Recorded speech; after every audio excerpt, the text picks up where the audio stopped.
Tim, I am very excited to have you back on the podcast. Your podcast was definitely one of the most unusual ones that I've had. And I really love the worldview that you're building here. And I'm looking forward to revisiting with some new lessons from the past few years and explore what's top of mind for you. Well, thanks for having me again, Horam. I really enjoyed our last discussion. I'm looking forward to part two. Part two. Okay, so in our last episode, I really loved the ways you talked about the role of performance. I think the big picture takeaway I took away from that is past a certain point of skill as a litigator or a lawyer generally, it's beyond the substance and the rules and transcends that into there's a dimension of performance, there's a dimension of persuasion, and that's really where you start to live beyond what does this case say, and what's the proper way to get this admission or whatever. So to build on that, I want to pick up on this concept that you recently shared, and it's this concept that performance doesn't start when you say good morning, Your Honor. Can you tell me about that? Absolutely. So, yeah, when we talk about performance, I'm really, I'm not suggesting that we be inauthentic or there's like some, sort of false performative aspect of it. I'm really thinking about it in the sense of, let's say, like a concert performance, or it's somewhat topical now. The Olympics are going on. So how are you going to perform in that moment, whether it's like a figure skating routine or whether it's like a snowboard half pipe performance? Literally, like you need to do what's called for in that situation. And how are you preparing yourself for that moment? And the way I think about it is we really need to, especially as trial lawyers, I think we really should think about like what are all the things that go into that moment right before, like you mentioned, whether it's 9:30 a.m. or 10 a.m., you walk into the courtroom, you're sitting down at counsel's table, and the judge says, "Would you like to address the jury, Mr. Yoo?" I think if you back out sort of the weeks and the months before that, you really have to think about all of the things that you're doing to get ready for that moment. At least in my opinion, I think that's important. So the way I look at it is the first thing I think about is how am I going to feel in that moment? What are the things that are going to be, as a human being, physiologically, what are you going to be feeling? There's going to be certain levels of cortisol. There's going to be adrenaline. There's going to be a lot of things that are just like coursing through your body in that moment. So I think it's important to think about those as well. So when I say the performance doesn't just start, right at go, it starts before that. I'm thinking about, have I done the adequate, preparation in terms of obviously the substance of what you're going to say and then the evidence that you've prepared and are ready to present. Those are obvious. These are things that you've already done, presumably. But I'm meaning more towards, have you really thought about how are you going to say things? In what order? Where are you going to put the inflections? How is that going to come across? So I think a lot of that comes from, obviously for me, my process begins, a few weeks out or a few months out. But more practically speaking, probably a few weeks out when I know exactly, let's say, when I know the opening statement is going to occur. Then I'll back out, let's say 2 weeks, and I will, in my living room, I'll have my wife, probably my oldest child there, sitting on the couch, watching me go through this process of just, at first it starts out as a riff of my opening statement, and then it'll get refined further and further as I approach the trial date. But for me, that's an important part of my process because I know that I want to be able to, at the very beginning, have an idea directionally where I'm headed with the things I want to say and how I want to say them and how I want to order them. And that just helps me do it, toward the trial date, is having a set process of what I know I'm going to be doing every night in the lead up to that trial.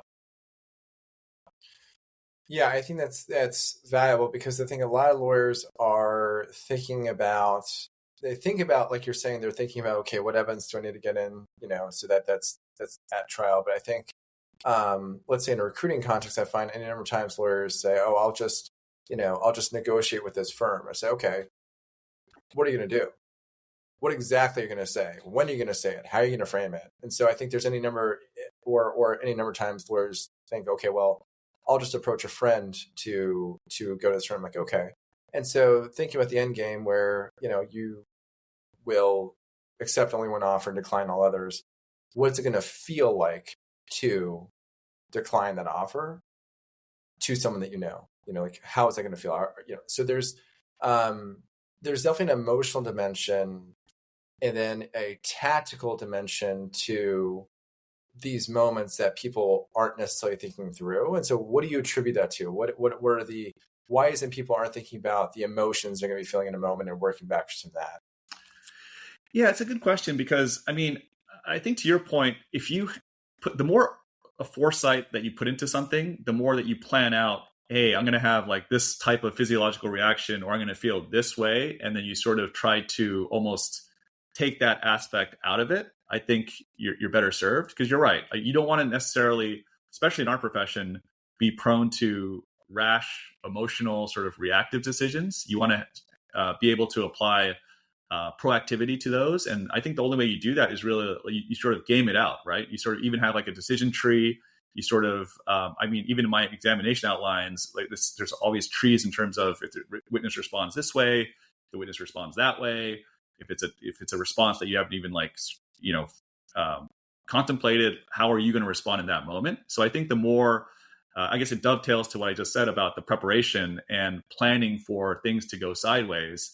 The more you're able to apply your objectives in those scenarios. But I think what you said is interesting because I think people under account for that in terms of how the emotion in the moment, how when you're feeling a certain way, when you're sort of in this like parasympathetic state, this fight or flight sort of emotion, like how you might respond then. So I think that's really the core principle of what I'm talking about now is try to essentially work that out of your process, work out sort of the emotion and those the feelings that you'll have, and try to be as systematic as possible. So even something like an opening statement, I think the genesis of it was, I don't know exactly genesis, but it kind of coincides with what I'm talking about. But I was watching a golf pro talking about how they hit certain iron shots, and then they said, well, on the practice range, I might hit that shot 160 yards, but in tournament conditions, I have to discount it by 5 yards because it's going to be a tournament. I'm going to be more tense naturally, so I'm only going to be able to hit it 155 yards.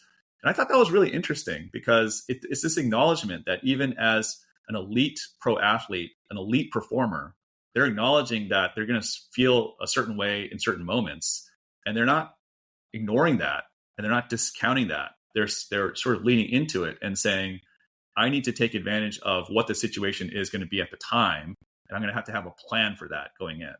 So I think that's what I'm talking about. Mm-hmm. And so you referenced earlier the concept that credibility, the components are what you say, how you say, those are the two aspects. So do you have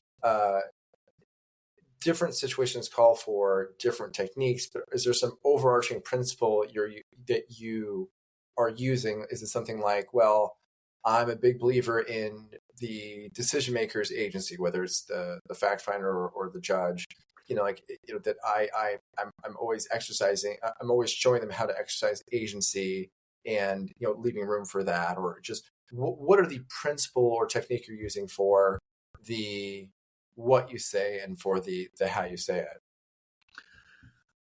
I think they're somewhat related, but I think they are distinct. I think the how you say something is what we're talking about now, in a sense, because I'm assuming that what you say in terms of the substance of what you put together, the strength of your arguments, the best evidence that you put forward, that's sort of the what you say part of it, which I think is, I don't want to presume too much, but I would say that should be given in a sense. I think the how you say it is almost, if not more important in some situations, because the fact finder, whether that's the judge or the jury or your client or opposing counsel, your co-counsel, your teams, are looking into how you say certain things, how much conviction you're conveying, what lack of conviction you're conveying, what nuance you're conveying. And I think that all goes toward credibility and authenticity, which is the key pillars of what we do. So I think what I'm talking about is, and I think this is the reason why I find it so important to put in all those repetitions in front of the mirror, so to speak, or in my living room, in front of my wife and my kids, is I really like to really study, how it's coming out, how the transitions are working, what are the high points emotionally, or the points that I find myself emphasizing more naturally. I think those are interesting, and I like to study that. So I think that's where I find the value and the benefit in going through this process, is really focusing on this notion of how you say things when you say them could be almost just as important as what you say. Can you track, I think there's a couple recent matters that are particularly interesting. So, I mean, you're a patent litigator by training, an IP litigator, but you've had some very interesting, other kinds of matters that you've taken on. And so, one of them was a real estate dispute involving defects and among other issues. And then another one was a personal injury defense matter. So really unusual matters to take on for someone with your experience. So in the context of, say, opening arguments or other positions that you took or presented, how did those change over time? Like, what is it that you iterated? Can you give us a sense of the before and after? Sure. I think in those kind of situations, I think you have to be mindful of, the dynamics, like people coming in with certain notions. So I think there, for me, in those particular two matters, it was almost, and I don't want to discount the merits, but it was almost, I wanted to emphasize also like the vibes as well, like arguing vibes in a sense of, this is something that, whatever views you have, like, my client is either trying to do the right thing. This is not something that's like deliberate or intentional. And you want to make sure that gets across. At the same time, you want to make sure that, no one's trying to sort of skirt responsibility, or they are trying to hide behind what happened. You sort of want to convey that this is something that, we're here to confront. We're here to let you as a jury decide what happened, and trying to be, the way I view my role is to be a reliable tour guide or a reliable narrator, in a sense, is to sort of show them different pieces of evidence. And the way I kind of analogize it is, and maybe this is an inartful way, is that if we're going out and opposing counsel is a tour guide saying like, hey, look at this rock and look at that tree, look at that stream. My role is really just to be the counterpoint of that, is to say, hey, look at the other side of that tree. Why don't you like sort of pick up the rock and look at the bottom of it and see what you see there and draw your own conclusions from that. And I'll even tell the jury this, is that, look, I'm here to essentially play my role in the process, because if we don't all play our role, whether it's, the counsel involved, the judges, or the juries, then the system's not going to work the way it's supposed to work. And if it doesn't work the way it's supposed to work, then we've all lost something. So, please view my role as just being the person to demonstrate that there's always a different side of every story. You've referred to, I think it was in the previous episode, you referred to, say, in tennis, that you've got these elite tennis athletes, and they really view, these like rivalries that, I'm not very up to date in tennis. So like, for me, it was like, say, like Agassi and McEnroe. And so you have these rivalries where the opponents got better as a result. And so you've talked before about this concept of viewing opposing counsel not as some block to some outcome, but how can we play off each other, work off each other? When you talk about this concept of roles, it's really fascinating about, showing people the different roles that everyone plays. And it's particularly relevant to me because as a recruiter, lawyers historically have also been in this position. Anyone who's like perceived to be a middleman can be in the position of trying to explain why they're even there, to arbit outcomes. And so there's definitely a dimension of explaining the role to people. Say, here's what the role is. Here's what this by adding to the system. Here's what the payoff is for everyone involved. Have you found, let's say with opposing counsel, so you are defining this role and explain the jury the roles that everyone has. Have you found that opposing counsel has that's resonated with them? They've built on that. This has built a system of a more effective way of getting to resolution. Like, what's your experience for how opposing counsel has responded to this structure that you're proposing? I've been pleasantly surprised. I don't know, maybe not surprised, but I would say more often than not, I think people accept that. I think people accept that, look, we are all part of this inherently adversarial process. But I think that's by design. That's not a bug. That's not a bug. It's a feature of the process. The process was set up that way on purpose so that we can all arrive at what the truth is. I think that if you view it from that construct and then speak and interact with opposing counsel within that framework, I've been, like I said, pleasantly surprised at the response where people are willing to engage in that way. Obviously, there's folks who might be outliers who might view it even more personally. Again, I've never viewed it personally. I viewed it as you're trying to be a zealous advocate for the client that you represent, and the other side is the same way. So in a sense, they're your foil or your dance partner in what's going to happen.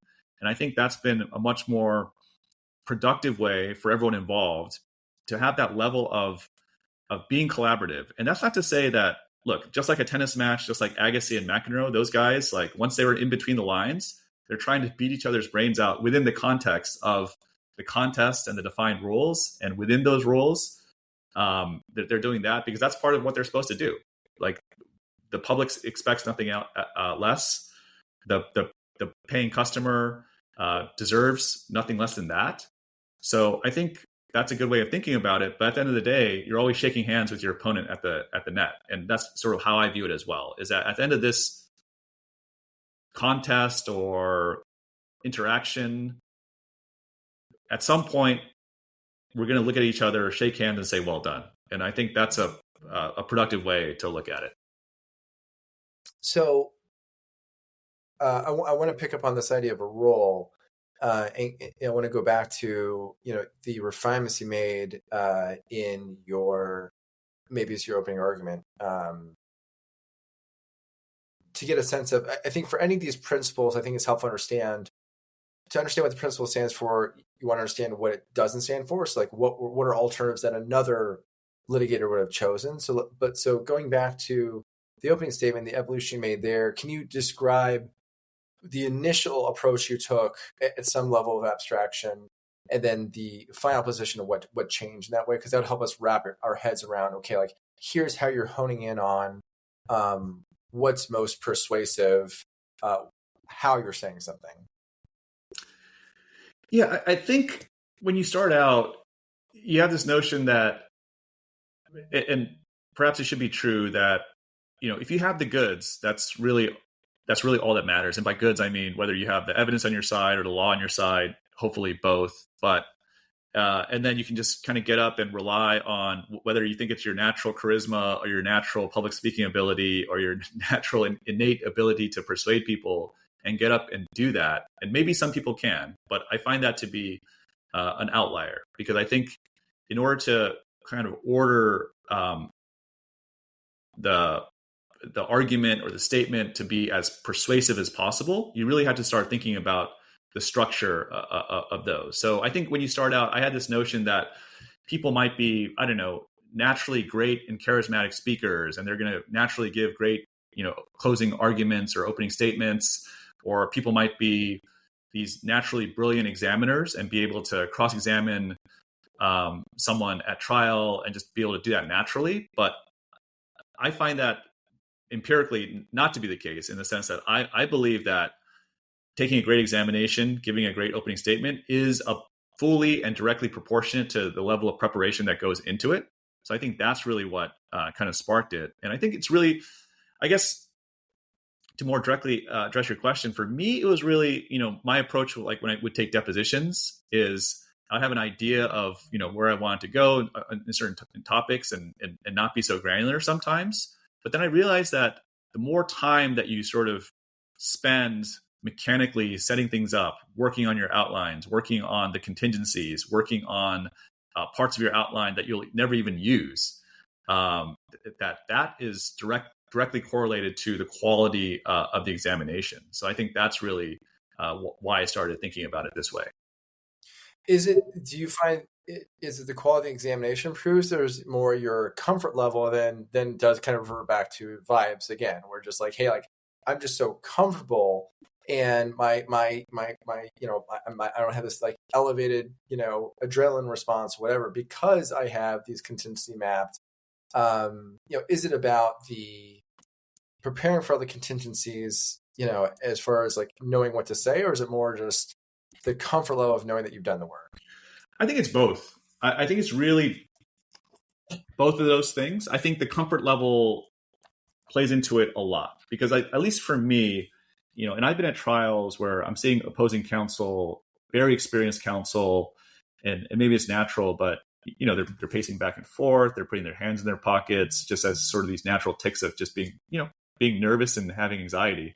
And I'm not saying I don't feel that. I'm a person, so of course I feel that. But I think to be able to lean into that feeling, I think for me personally, I feel way less nervous and way less anxiety the more work I put in. So if I walk in knowing that I've done everything I can possibly to meet that moment, then I think the nerves, go away in the sense that you have that level of comfort. But I think it's also, having those repetitions and being able to have that level of comfort where the playing field slows down, so to speak. Athletes talk about being in this flow state where, the pin in golf looks like a huge bucket. The other side of the tennis court, you can't possibly miss it because you're just in this flow state. So I think the more, repetition you have and the more that you condition yourself to be in that situation, I think you're feeling that, that a bit. And I think also it is this unique thing about the law that it's both theoretical and practical in the sense that it's one thing to know all the theory and know all the right things to emphasize and know, in a sense, what you're supposed to do in a situation. That has to be married with having been in that situation multiple times, I think, to really kind of feel like you've begun to master a certain area. And to be clear, I think I'm far from that, but I think the more repetitions and the more times that you have opportunities and different experiences, it compounds. The more comfort you get, the more experience you get, the more effective these things become. It begets more comfort and hopefully more effectiveness as you go on. So I want to ask you some more about that because I think you're talking about this concept of flow. What it makes me think about is what I'm sensing that you find so gratifying about one of the things you find so gratifying about studying these elite performers, these athletes, is this aspect of flow where they're just so connected with what they're doing. And I think that's important because in the practice of law, it's really unusual compared to other disciplines in that, let's say in sales, my wife, sold software, and in software, if you're just good at what you do, like you can be the equivalent of, you've got people who are, in business development roles, that's the entry level role. Then you've got people who are account executives, and those are client facing, generating revenue. And you can just move into an account executive role, and functionally speaking, that's more like a partner than an associate. So like you can become a partner effectively in that world in a couple of years if you're just really good at what you do. And there's nothing like that in law. Like even if you clerk at the Supreme Court or whatever, you don't just like there's like, hey, great, like we're gonna come on in, we're gonna make you a partner, and you'll argue at the Supreme Court, 3 months now or whatever. Like it's just a really long haul in every part of the profession, no matter what your credentials are. And I wonder if just, what I think what so many lawyers, of course, hunger for is that level of gratification from their work. And then for litigators, so often So a few of them are getting into trial, and I think my first trial that I went to, one of the partners said, "Hey, uh, if you don't enjoy this experience, you should really think about moving into another practice area because this is what it's all about. Like, so this is the kind of thing to hone in on." And for me, I really enjoyed it, and it's definitely something that I knew that I wanted more of. But so there's that gratification that we're looking for from work, because it's long, hard hours for years where it's so rare to get into a flow state. And I wonder, I don't know did you see the documentary Jiro Dreams of Sushi? I did. I love that documentary. And I think I'm it's not like surprised to hear that. sort of what you're talking about, where like someone had to like train for 10 years just how to like just how to like roll the rice just right. That took 10 years of apprenticeship to get to that level. And then you have to sort of graduate to different levels of mastery. So now I guess the two ways to look at that are as one is that's deranged because like how could that possibly be like obviously the fun part would be to be Jiro there with the customers presenting, like making the judgment calls for what goes into a piece of sushi, presenting to the customer, counseling the customer on, hey, I'm guiding you on what this experience is. This isn't just a sensory experience. This is also, you need some context to understand what's special about this. That seems to be like, trial lawyer in the courtroom, and that's like the ultimate aspiration. So it seems like, hey, in that profession, it's the same thing. Like you got to put in decades of work to really even get to be in the privileged position of doing that. And I don't recall, Jiro has his sons who are in an apprenticeship and studying with him and just kind of, they're grown men themselves with children and like, I think in their 50s, I think, kind of waiting for their turn to be, like their father.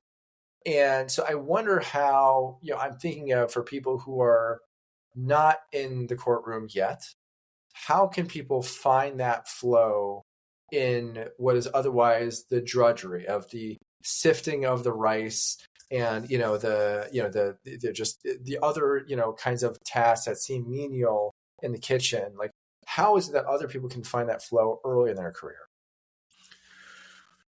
You bring up this is a great issue you bring up, because I think just backing up, I'll address that point, but I think backing up what you said about it's tough. I think our profession is tough because it does take time to achieve a certain level of competence, some core competence. It just takes time and just doing it over and over. So I think that's a difficult aspect of it, because I agree with you that I think for anyone, and I think I read his article in HBS or whatever it was, the Harvard Business School Review, where a couple of the key components to someone feeling a level of job satisfaction, one of them is the job has to align with your values in some sense.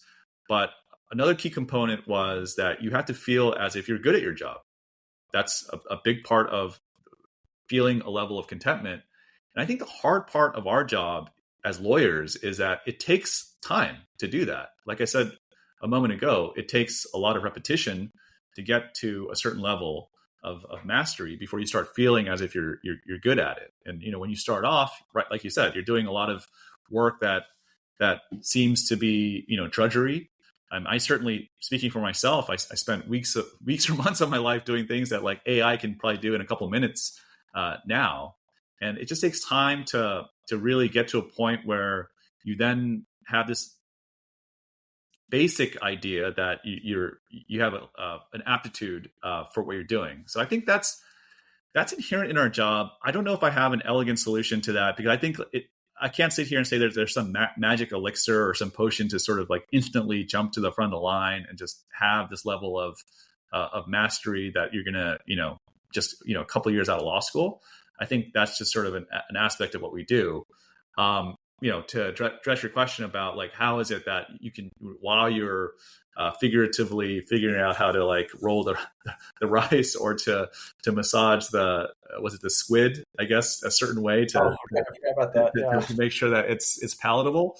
And I hope this is not a cop-out answer, but I think it's sort of realizing that in itself is part of the process, is that like a lot of what you do, and again, speaking for myself personally, in my first few years of practice was really just to learn how to be a professional, period. Not even just like a good lawyer, but just not be a knucklehead, to be a professional worker who's going to an office every day, showing up on time, getting assignments done, and just kind of going through that process and learning how to talk to people. how to meet expectations, whatever the assignment is, to sort of do that to a T.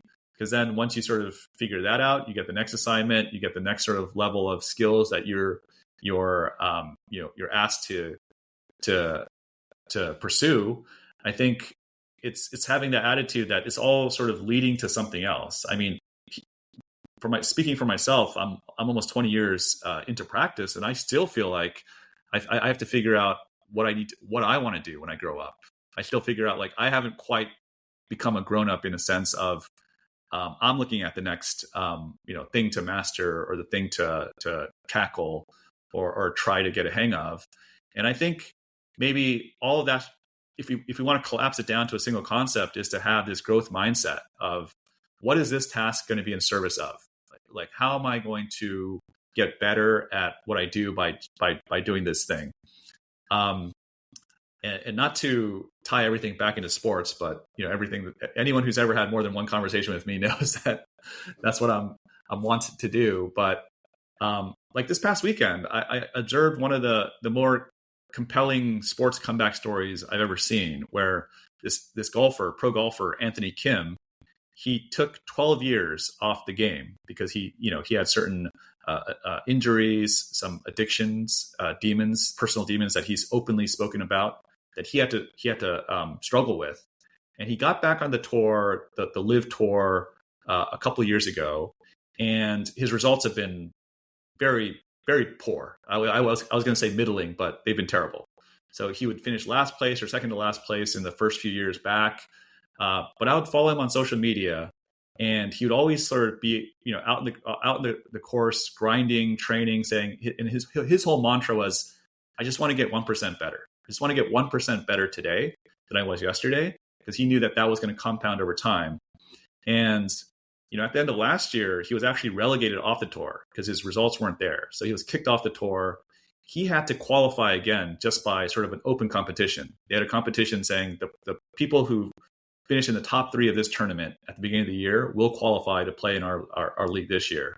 So he had to do that. He finished 3rd by the skin of his teeth to get on, and his results have gotten a little bit better.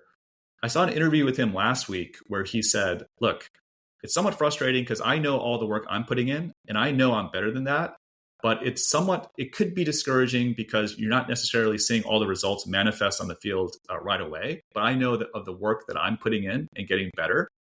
And this past weekend, he won the event at Live Adelaide, which is the biggest tournament that they have. And he beat 2 former major champions, former number 1 player in the world. He was down by 5 shots going into the last round, chased them down, and won this event. And it was very inspiring for me. It really resonated with me, because I think his whole principle of, I just want to put in the work and get 1% better. And even though you're not seeing it manifest in a tournament in terms of the results quite yet, that he's banked that time and he's banked those experiences. And at some point it was going to pay off.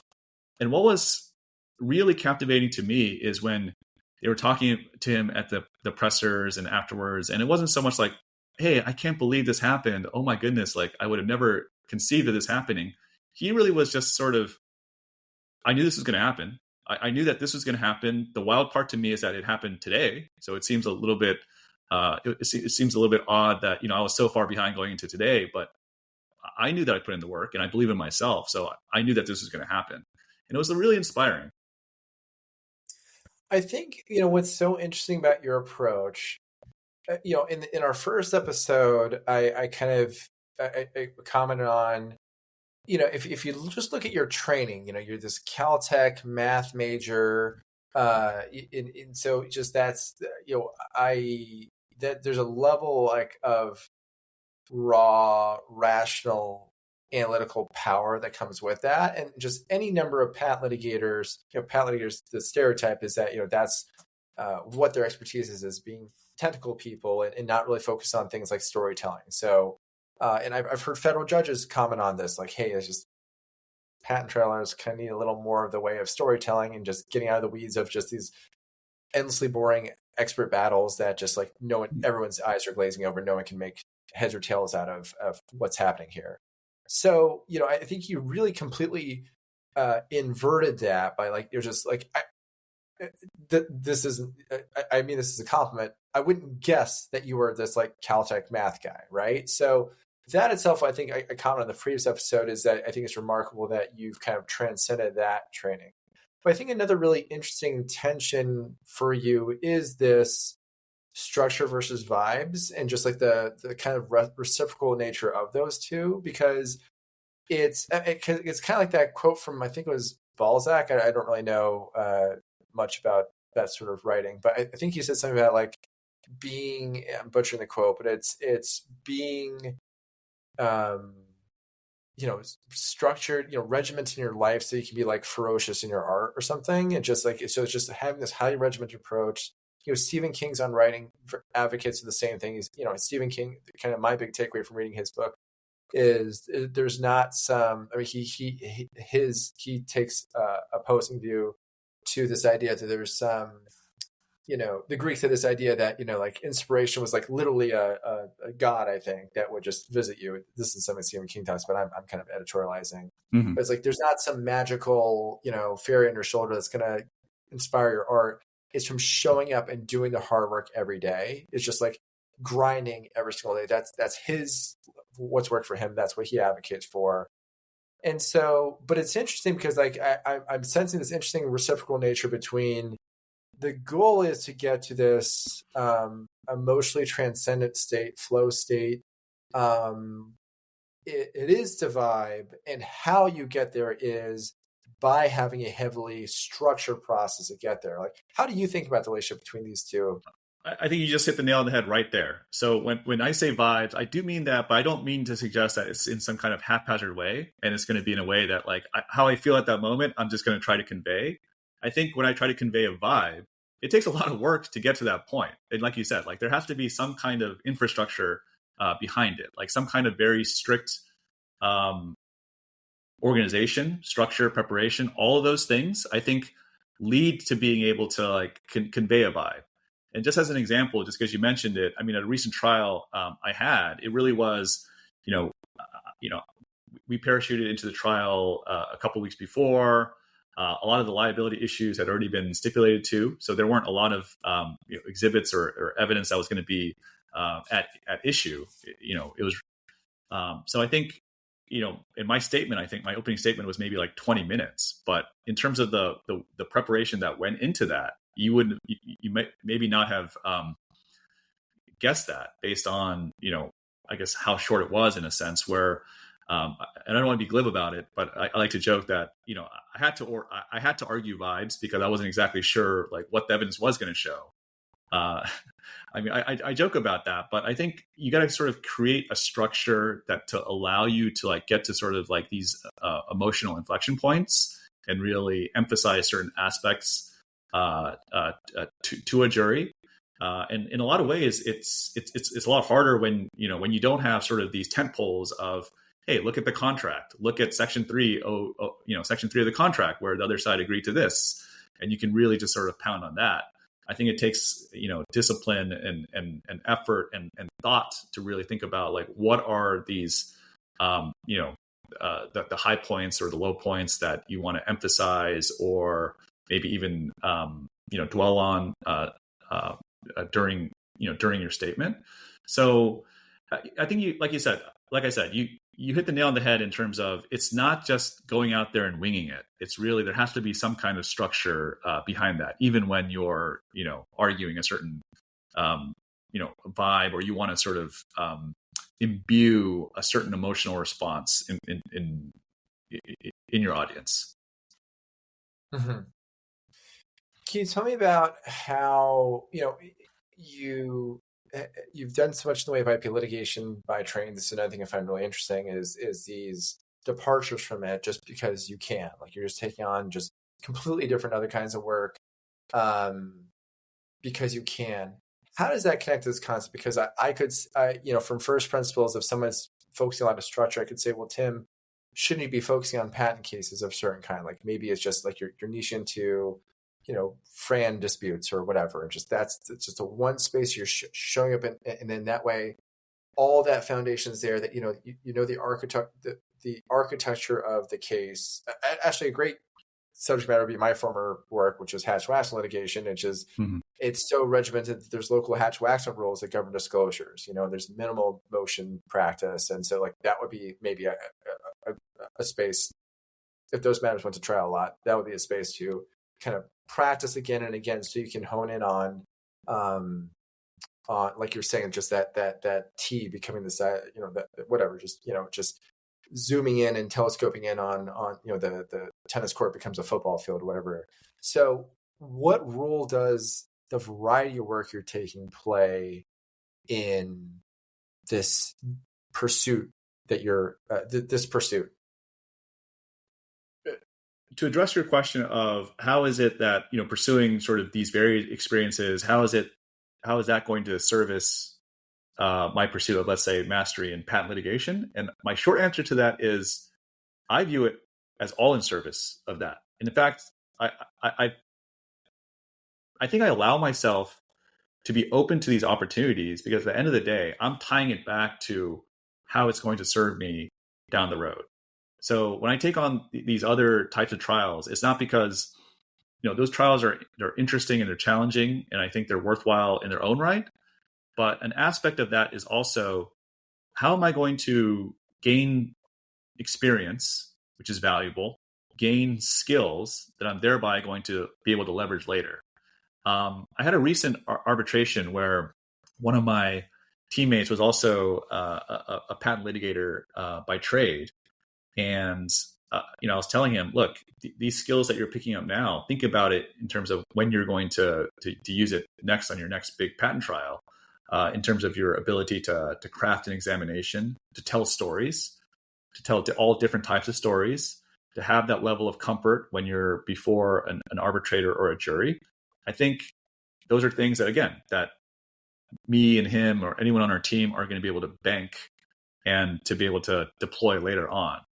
So I don't view those pathways as separate in a way. I view it as part of a linear journey of these are the I guess the repetitions or the experiences that you're allowing yourself to have now, because at some point in the future you're gonna be able to use those. And I guess to draw it back full circle, I mean, I spoke a lot about the Undertaker in our first session, but I was listening to him talk, and they were asking him about the evolution of his character and his moveset and things like that. And a lot of what he said was similar to what we're talking about now, where he said, look, I mean, that move where I sort of walk on the tightrope, I saw someone when I was training in Mid-South territory do that. And I made a mental note to myself that I'm going to steal that.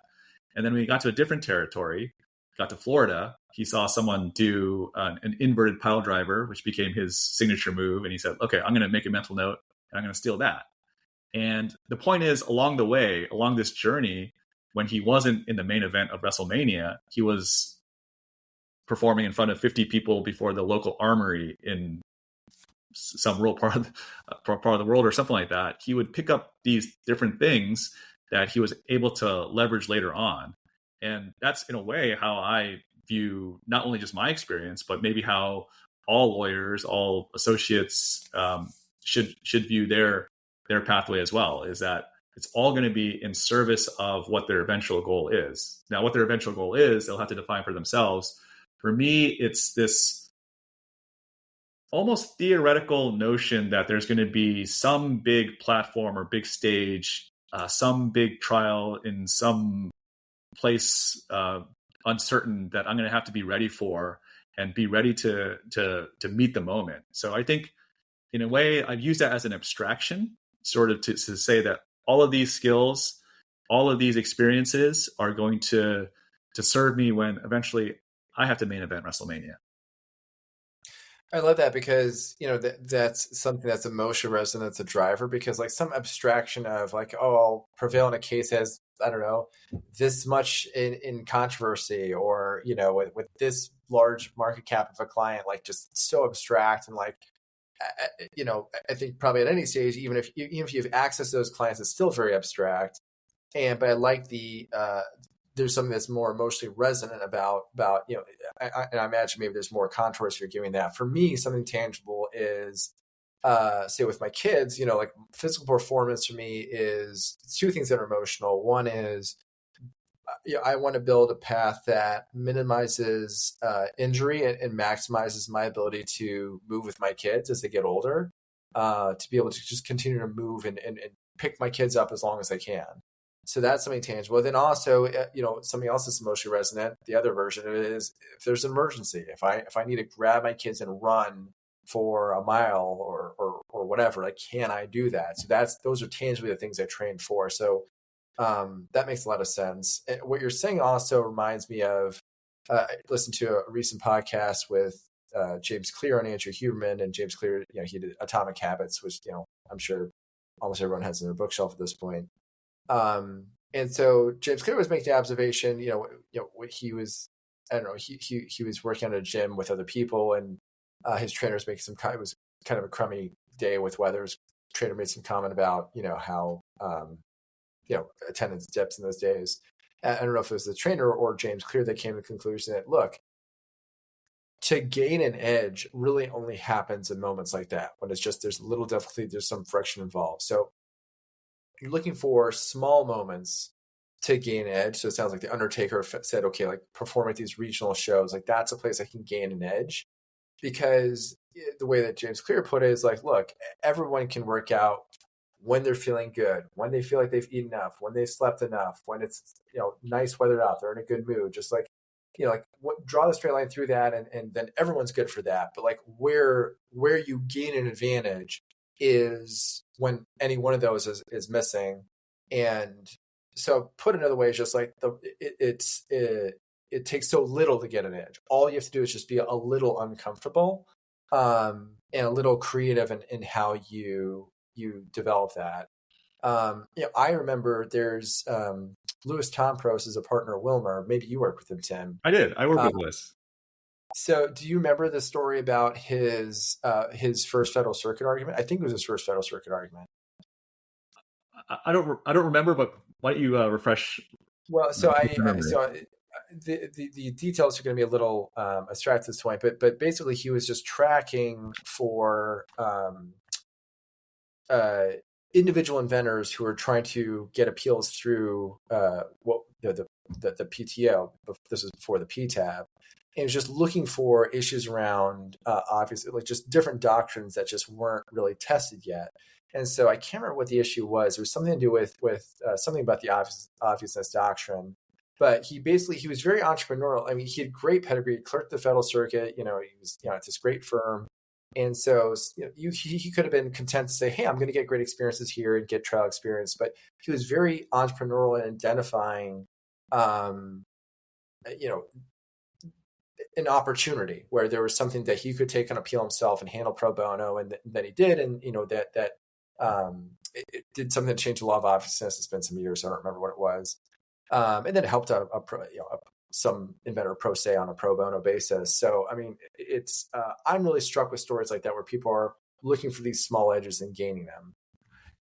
Absolutely. And I think I think it dovetails a lot with what we've been talking about this morning, which is, right, just view every situation as an opportunity. And again, that's sort of easy to say, but I found in my short career so far, is that, right, it's you take these, and it's not immediately apparent how you're going to use it later, but those experiences that you have, writing this type of motion in one case, researching this issue that you don't think has any relevance to what you ultimately want to achieve from a practice perspective.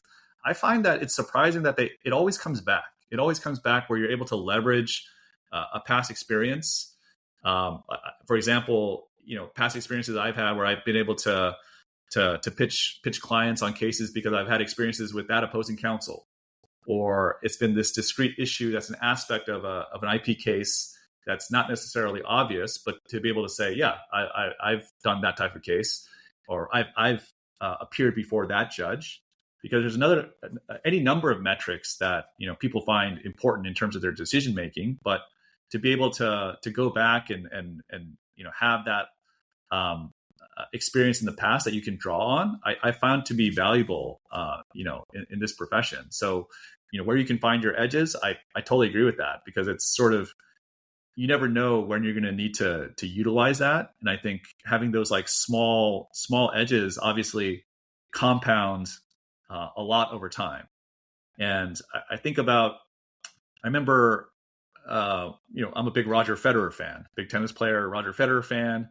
He gave the commencement speech at Dartmouth a couple of years ago. And I think one of the parts of that speech that people remember a lot was him saying, hey, I've won 1,400 matches in my career. Of those matches that I've played 1,400 matches in my career. I won more than 80% of those matches.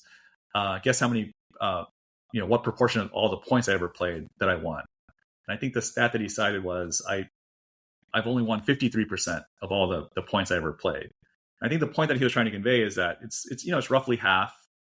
It's just roughly half of the points I played. So it's really just sort of like at the margins. And I think that's correct.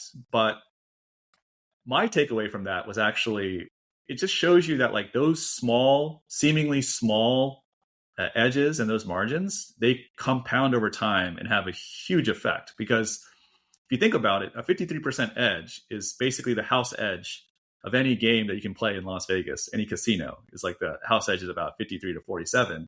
And they're able to leverage that into obviously big business and being able to pay for all those, the hotels and the casinos. Someone like Federer is able to leverage that small house edge into having arguably one of the greatest tennis careers of all time. So I think that's a good way of thinking about it as well, is sort of like you can find those edges, be open to the opportunities of where they might occur, and then you'll be able to compound those and leverage those to great effect as you go on. So how would you define your edge?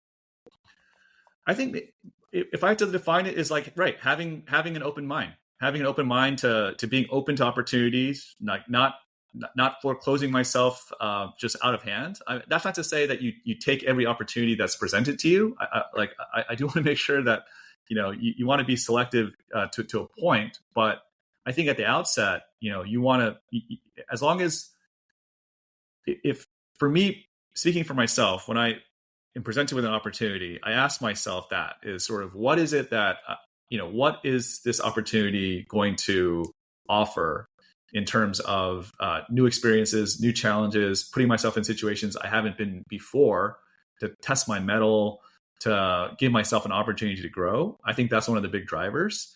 So I think if nothing else, an edge would be, right, having an open mind, not necessarily being cabined into being a certain way, given, right, I went to Caltech, had a tech background, so it might make sense naturally that I'd do nothing but tech-related litigation. But I've always viewed it as like, that's what I like to do, and maybe I have an aptitude for that, but I don't want to foreclose myself from other opportunities, because that's, at the end of the day, what keeps everything fresh and interesting. And that's really what I want to do, is I want to keep it fresh. I want to keep mentally challenged, motivated, and that's really one of the things I really like about our profession, is that every day can look differently. Even if it's the same type of dispute, it can have a different a different character, different posture, different types of things that are important, and it's really dynamic, which makes it challenging and interesting for me. So, something I've observed is in any sphere, there's just different ways to win. And so you've identified the way that you are winning and want to win. But so what would a comparably talented peer, what's an alternative approach that they'll be taking? So you're proposing, okay, I'm open to a variety of things. I find this to be a malleable term, because I think any number of people say, oh, I'm open to.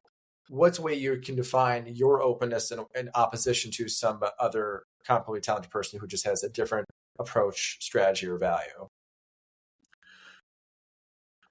Perhaps it's an openness to challenges, openness to being uncomfortable, in terms of leaning into a level of an area of comfort and familiarity, and just being content to just sort of try the same type of case, or to litigate a certain type of dispute, is maybe to really push myself to be challenged, and to put myself in situations that could be awkward, could be scary, frankly, I think is is one way I view that.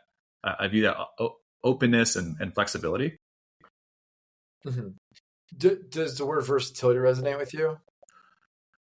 It does to a degree, because I think it's good to be right. I like to think that there's a versatility to my practice and my mindset. I mean, obviously, I don't want to sort of, I don't know if it's even a word, but like sort of overextend that versatility, because you can't be sort of everything to everyone all at once. You want to, pick your spots. So I think having a versatility and a flexibility to a degree is good, but then you also have to circumscribe that with, again, sort of like your larger principle of what is this at the end in service of. And to me, it's always been, like I said, like sort of this abstraction that like, and it's really undefined in the sense that like, yeah, whatever, it's a certain dispute with a certain amount of controversy on behalf of a certain client with a certain market cap. That's sort of my abstract notion of that's what I'm driving for. And I view everything else sort of in service of that. And if it's not aligned with that, then it's an easy call for me. Can you talk about how you position yourself broadly? Like how do you currently, so given you've got this patent litigation core wheelhouse, you're taking on other matters in service of that core wheelhouse. I think there's this concept of having like a T-shaped set of expertise. I think that's useful. And both feed into each other, where the depth of expertise, it's something that builds a credibility for taking on other matters. Probably people are approaching you because if you have a depth of expertise, it's much more intense competition to be a commercial litigator. But then it's easier for people to find you in the context of, okay, you're a patent litigator, and by the way, do you do other things too? You're just known for something. But so then the breadth is also, the T is also useful for, like you're saying, you get these different ideas that you feed into your depth of expertise. And so how do you present yourself to the market? Like, how is it that you want the public to know for you? What do you think you are known for? Do you think what's your goal right now with how you are presenting yourself? Because I think this is a key classic issue that every service provider goes through is, what degree of specialization and how do I, market is such an ugly word in our profession, but how do I position myself so that, what am I known for?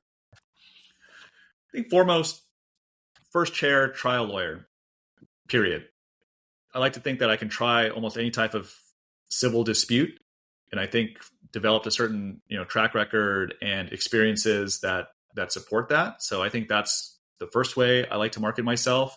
And secondly is I have a experience and competence in these IP disputes. That's what I have. My own proclivity is that's what I like to do. Those are the types of disputes that I like to litigate, particularly patent disputes.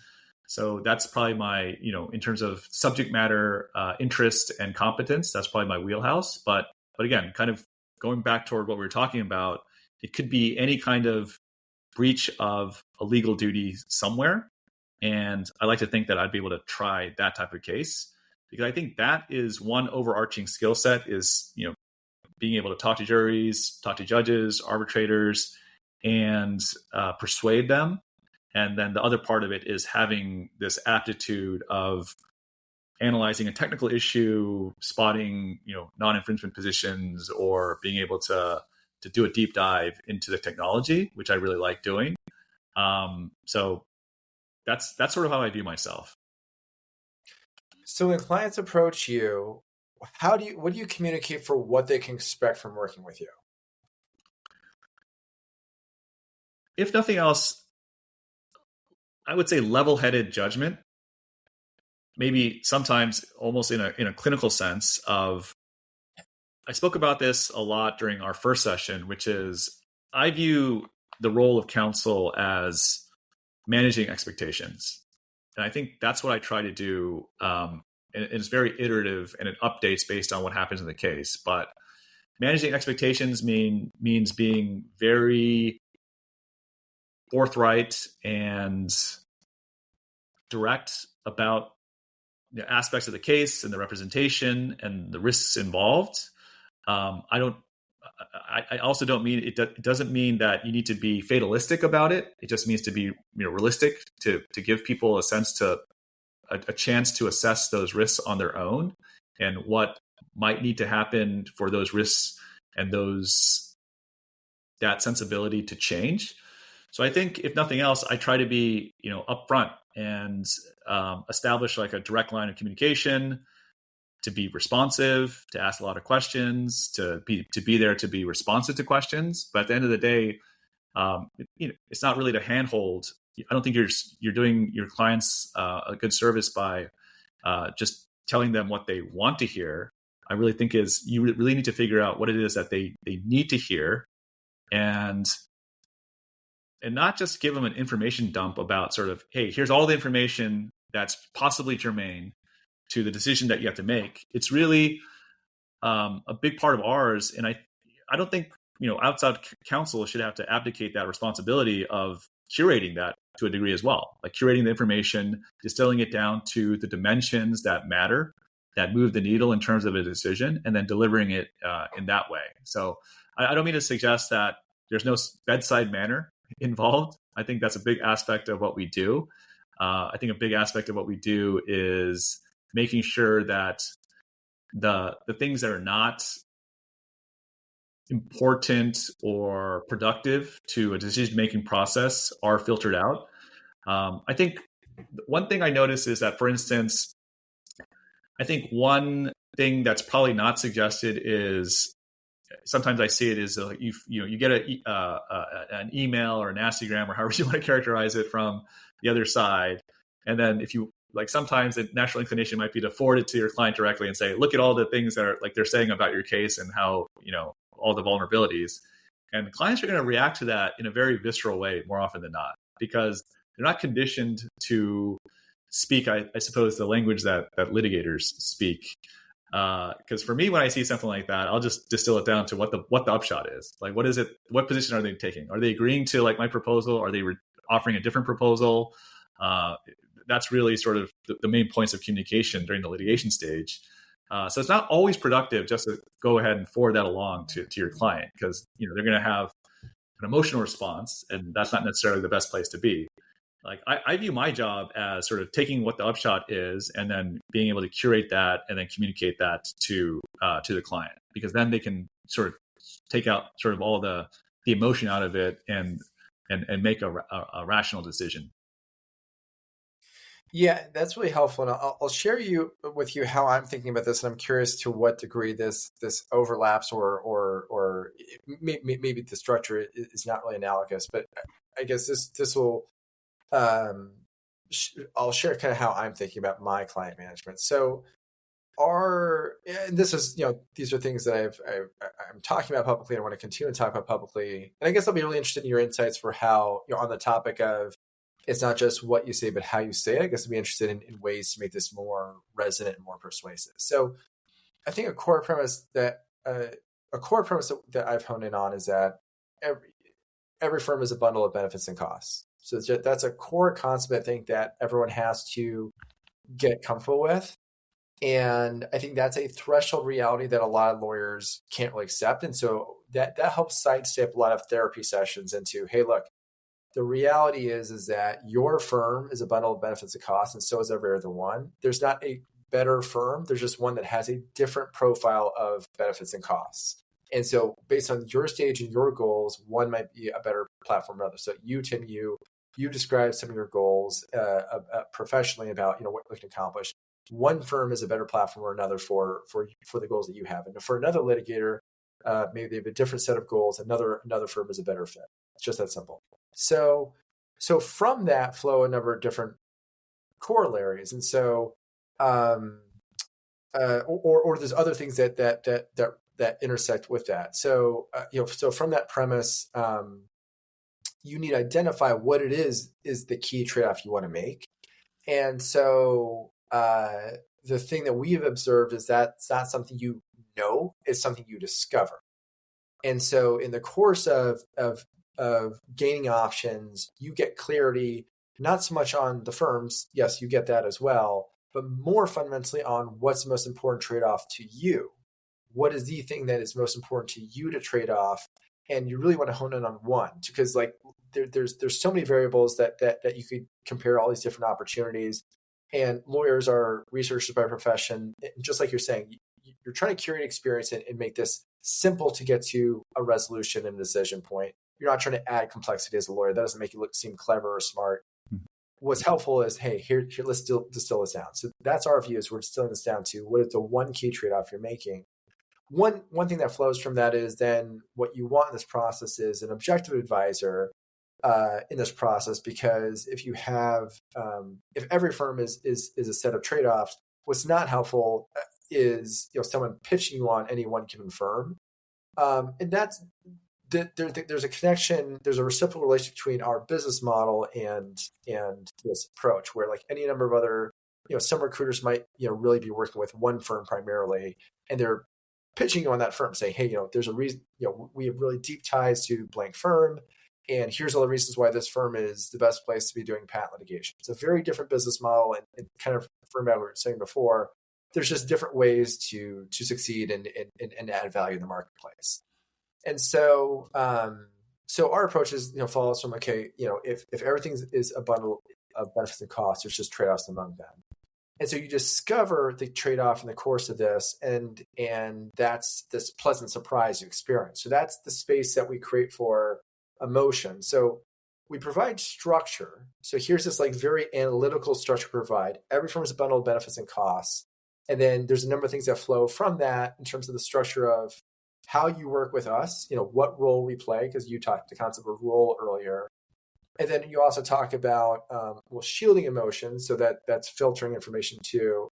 I guess I haven't heard you, maybe I missed it, but maybe talk about what emotional discovery is like for the client, or let's say for in a jury context for the jury. What's the ways they can what's a way you can steward and say, I don't know what your emotional reaction is going to be when you pick up that rock or look behind the tree, but I bet you'll experience something new.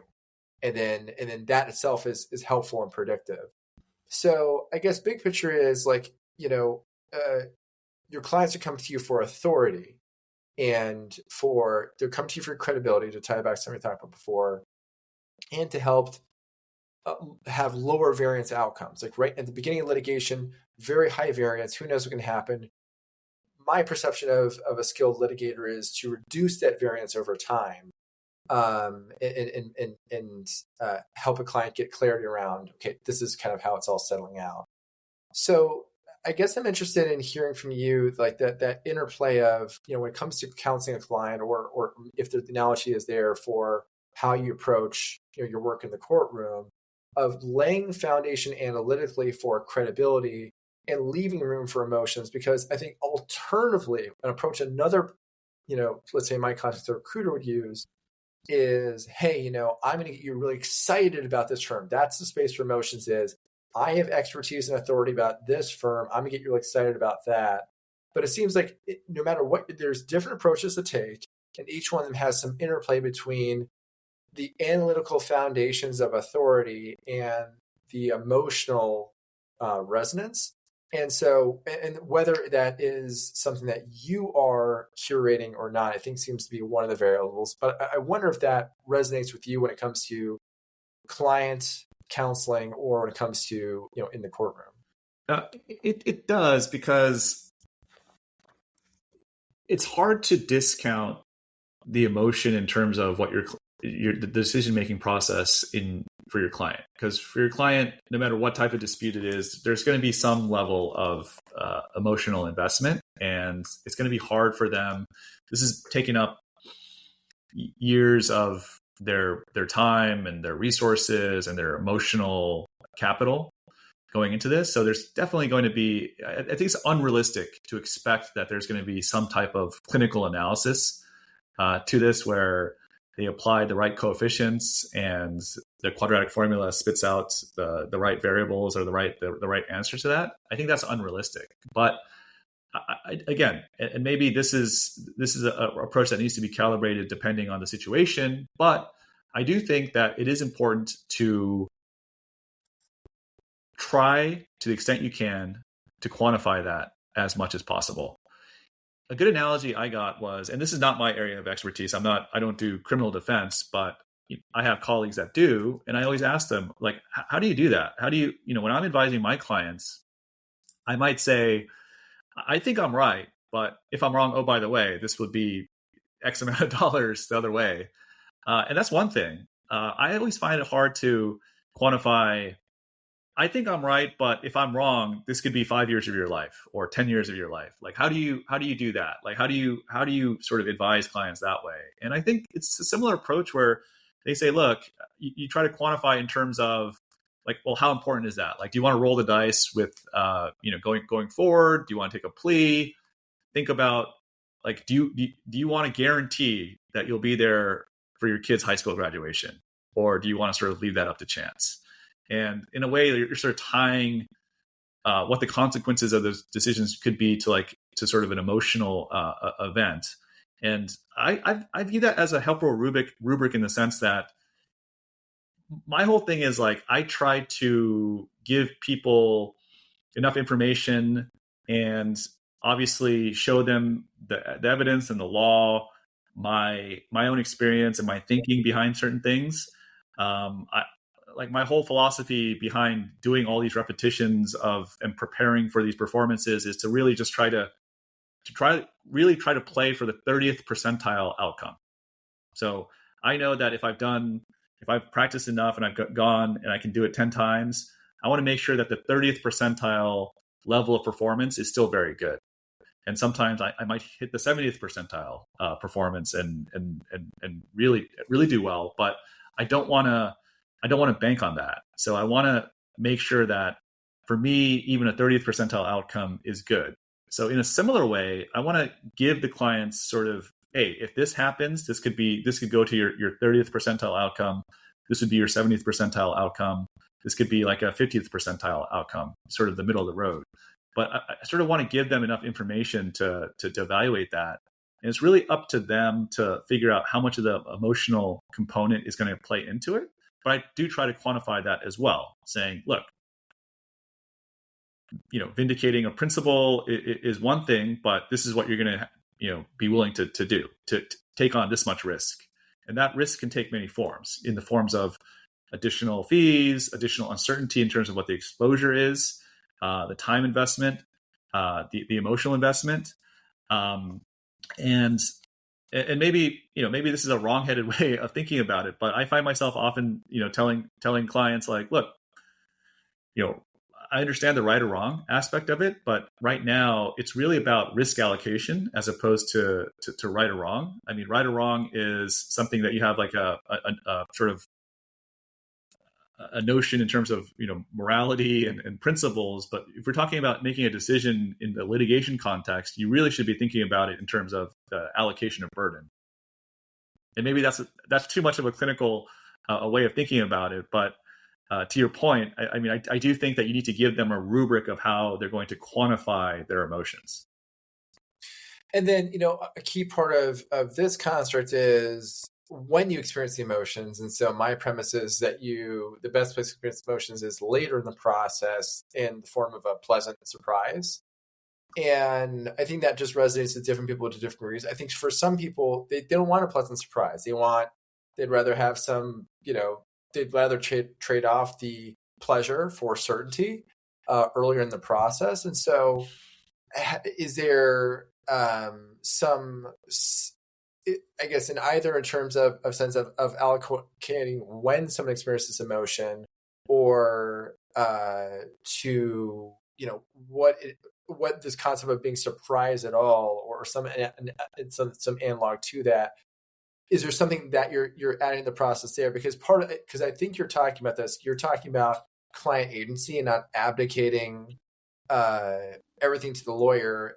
I think that serves more than one purpose, because also like you're not shouldering an unfair burden of being the person who can predict everything. And then there's a benefit to the client having skin in the game and being invested in the process and thinking through every step of the way, and not just like, again, advocating decision-making to their agent, their outside counsel.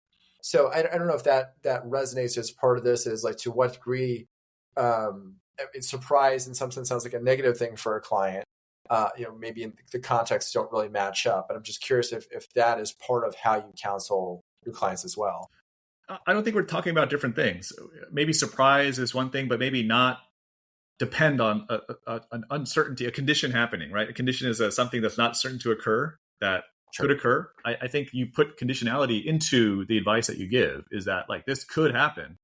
I handicap it as these are the things that would have to occur before that, or like this is the likelihood, and allow them to make a decision on that.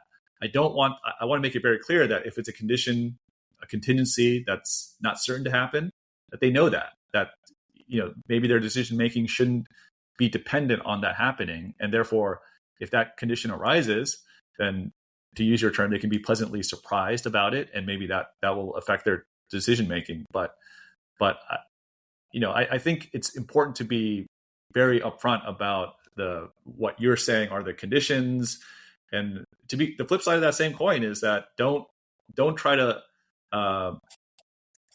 in a sense, set their expectations too much, because if it's realistic that it's likely to happen, you should let them know that too, right? You shouldn't just take a fatalistic approach and say, hey, that's not guaranteed. There's no way that the judge is going to interpret this contract this way. If you think that that's the only reasonable conclusion to reach, you should tell your client that. Mm-hmm. How do you relate to the concept of ambition? So you're talking about growth at this stage. And, before we start recording, we were talking a little about, getting to a phase where you're comfortable and appreciating the rewards of hard work that got you there. I'm curious about how you relate to the concept of ambition. Ambition as distinct from growth in terms of professional growth. Is that what you're talking about? Yeah, there's a connection between the two. And maybe a way to put it now is, are you more or less about the same ambitious as you were 5 years ago? I would say, if nothing else, maybe about the same or even more, but just to be very specific about ambitious, but I'm talking about ambition in terms of like personal, professional growth, in terms of being able to like select opportunities, pursue opportunities, put myself in positions to get more opportunities that speak to me. I think I'm just as ambitious as I was when I started 5 years ago, whatever parameter you want to start. I think that, to me, hopefully, will be never ending, because and I wanted to be distinct about that in terms of ambition, in terms of whatever, I guess, as a byproduct of having goals of professional growth, whatever byproducts that might have. That's one thing. I don't necessarily fixate on that, but by that being the material rewards or outside recognition, whatever you want to call that. It's really, I find it the pursuit of those opportunities and those growth opportunities. That's fulfilling in itself, and I think the other components of whatever comes with that, I think, will take care of itself to a certain degree. But I think for me, it's always served me well to focus more on the growth itself as like a means, or like as an end in and of itself. Do you think in terms of goals, like, do you have some identifiable goals? It's funny. Yes. I mean, I think you got to have goals, because I think if you don't have something that you're striving toward, and for me, goals are things that like are actionable things that you write down, because to me, it's not a goal until you write it down. So I definitely write it down. I put together my vision board recently about the things that I want to accomplish and drive towards. And it's funny. I was showing my. I work with like a performance coach or a performance consultant, or however you want to talk about it. I was showing. She's my former law school classmate. Who's great. I was showing her this vision board, and her first comment was, "It's not ambitious enough. You should actually like write down goals that are like more ambitious, because the things that you wrote down." And I wrote down things like, try to be a more present father, be a more loving husband, try to, work on my craft, things like that. Those are things that like you're already doing. So she was saying that you should really write down stretch goals of like, this is sort of this is the level of like the growth of your, like how big your practice is going to be, like how many trials that you've achieved, or things like that. I think she would really encourage me to write down and shoot for. So I think that's right. I mean, I think it doesn't sort of, it doesn't manifest until like it's concrete and you see yourself, striving toward that. Because I think a big thing for me now is like I try to curate a lot of what I look at on a day-to-day basis, because obviously like what you see is what you desire.